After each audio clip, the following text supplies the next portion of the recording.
ഭാര്യ കിടക്കുന്നിടത്ത് തന്നെ വിളിച്ചിടണം. അങ്ങനെ അതിനെ അടക്കാൻ കുഴിയെടുത്തപ്പോ കുണ്ടാലി ഏതോ ഒരു ലോഹത്തിൽ തടി എന്ന് ശബ്ദം കേട്ടു. മാതി നോക്കിയപ്പോഴും ചെമ്പുകുടമാണ്. ആ ചെമ്പുകുടത്തിൽ കോടാനുകോടികൾ വില വരുന്ന സ്വർണ്ണ നാണയങ്ങൾ നിധിയായി കുഴിച്ചിട്ടിരിക്കുക. അതിന്റെ പുറത്ത് കിടന്നയാളാണ് വഴുതികളെ ഭിക്ഷാടം നടത്തി ജീവിച്ചത്. അടിയിൽ ഇത് കുഴിച്ചിട്ടിരിക്കുന്ന കാര്യം അറിഞ്ഞില്ല. പറഞ്ഞതിന്റെ ഉദ്ദേശം മനസ്സിലായല്ലോ. കുഴിച്ചിട്ടിരിക്കുന്നത് അറിയുന്നില്ല. എന്നിട്ട് പലതിന്റെയും പിറകെ ഇപ്പൊ സഞ്ചരിച്ചുകൊണ്ടിരിക്കുക. ഗീതയ്ക്ക് മാതാവായ ഭാരതം മാത്രമേ മഹാത്മാഗാന്ധിയെ പ്രസവിക്കുന്നു വള്ളത്തോടെഴുതി. എലിസബത്ത് രാജ്ഞിയെ കാണാൻ ഗാന്ധിജി പോയി. ഒറ്റമുണ്ടൊടുത്ത് സെക്യൂരിറ്റിക്കാരൻ അറിഞ്ഞു. എലിസബത്ത് രാജ്ഞിയെ കാണാമെങ്കിൽ സ്യൂട്ട് ധരിക്കണമെന്നാണ് ഇവിടുത്തെ പ്രോട്ടോകോൾ. ഗാന്ധിജി പറഞ്ഞാൽ മാറ്റമില്ലല്ലോ. അദ്ദേഹം എലിസബത്ത് രാജ്ഞിയെ കാണാതെ മടങ്ങിപ്പോയി. മടങ്ങിപ്പോകുന്ന സമയത്ത് ഗാന്ധിജി പറഞ്ഞു, ഗീത അഭ്യസിച്ച ഉപനിഷത്ത് സ്വാംശീകരിച്ച ഗീതയ്ക്ക് വ്യാഖ്യാനം എഴുതിയ മഹാത്മാഗാന്ധി പറഞ്ഞു, you love the valuables, we love the values. നിങ്ങൾ ബഹുമാനിക്കുന്നത് വിലപിടിച്ച സാധനങ്ങളെയാണ്, ഞങ്ങൾ ബഹുമാനിക്കുന്നത് മൂല്യങ്ങളെയാണ്. ഗാന്ധിജി മടങ്ങിപ്പോയി. ഇത് ഭാരതത്തിന്റെ സംസ്കാരം, ഭഗവത്ഗീത പഠിപ്പിച്ച സംസ്കാരം, ഉപനിഷത്ത് പഠിപ്പിച്ച സംസ്കാരം. We love, we value the values. അതാണ് മൂല്യങ്ങൾക്കാണ് നമ്മൾ വില കൽപ്പിക്കുന്നത്. പക്ഷേ കാലം മാറിയപ്പോൾ, അധുനാതുരമായ കാലമായപ്പോൾ, ഒരു പഴയ തലമുറയെ മുഴുവൻ വളർത്തിയെടുത്തത് ദർശനങ്ങളിലൂടെയാണ്. ദർശനങ്ങളിലൂടെ വന്നവർ അവരെന്ത് ചെയ്യുന്നു? We value values. ഒരു പുതിയ തലമുറ ദൃശ്യങ്ങൾ കണ്ടു വളരുന്നു. അവരെ വാല്യൂബിൾസിന് വാല്യൂ കൊടുക്കുന്നു.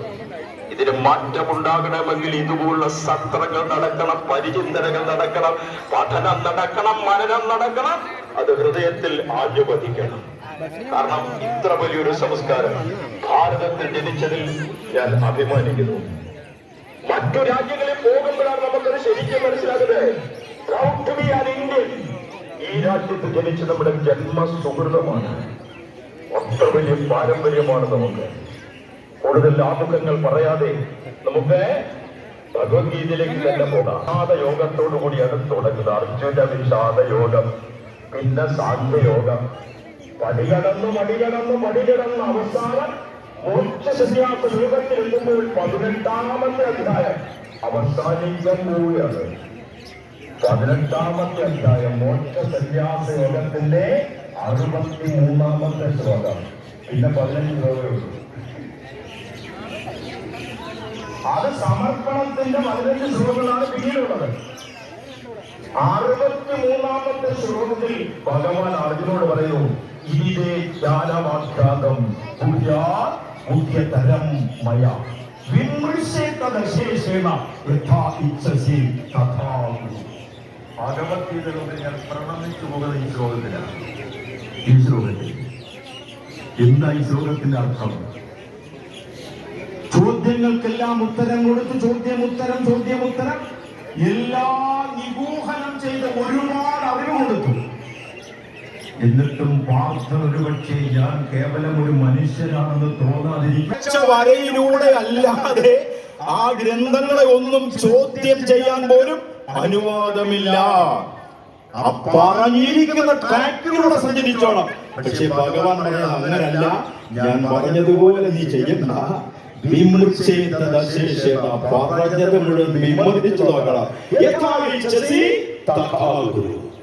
മനോരോഗ ചികിത്സ പഠിച്ച ഡോക്ടർ എന്ന നിലയിൽ പറയട്ടെ, ഇതൊരു വലിയ മനഃശാസ്ത്രമാണ്. ആ മനഃശാസ്ത്രത്തിന്റെ പേര് കൊടുത്തേ തുടങ്ങിയ അത്യന്താധുനിക മാനസിക രോഗ ചികിത്സ പഠിപ്പിച്ച ഡോക്ടർമാരെ പറയും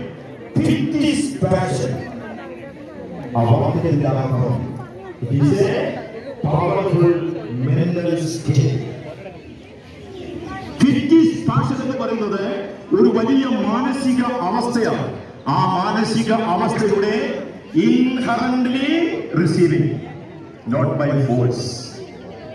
That means ഒരാൾ ഒരു കാര്യം ഇഷ്ടപ്പെട്ട് ആസ്വദിച്ച് പാഷൻ എന്ന് പറയുന്ന അർത്ഥം നമുക്കറിയാം. അഭിനിവേശം, വല്ലാത്ത അഭിനിവേശത്തോടുകൂടി പ്രവർത്തി ചെയ്യാൻ അതിൽ നമ്മൾ ഒരിക്കലും മാറില്ല. അത് ഒരു വല്ലാത്ത ഭയങ്കര പവറാണ്.